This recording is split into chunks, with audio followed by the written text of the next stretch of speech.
Fashion में झरी ह बबरिया हो, भोला हीरो बनी आई ह।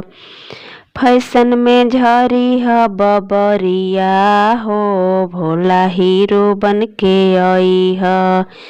हीरो बन के आई ह, भोला हीरो बन के आई ह। हीरो बन के आई ह, भोला हीरो बन के आई ह। फैशन में झरी ह बबरिया हो, भोला हीरो बन के आई ह। मथवा पर लइह भोला चंदन के टिकावा, सिरावा पर बंधी ह पगड़िया हो, भोला हीरो बन के आई ह। सिरावा पर बंधी ह पगड़िया हो, भोला हीरो बन के आई ह। हीरो बन के आई ह, भोला हीरो बन के आई ह। फैशन में झरी ह बबरिया हो, भोला हीरो बन के आई ह।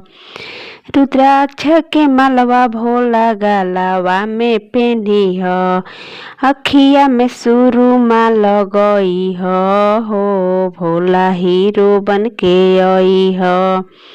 अखिया में सुरमा लगई ह हो, भोला हीरो बन के आई ह। फैशन में झरी ह बबरिया हो, भोला हीरो बन के आई ह। अच्छा अच्छा फूल फलावा के भोगावा लगई ह, अच्छा अच्छा फलावा के भोगावा लगई ह। पेन्हली ह कुरुता पैजामावा हो, भोला हीरो बन के आई ह। पेन्हली ह कुरुता पैजामावा हो, भोला हीरो बन के आई ह।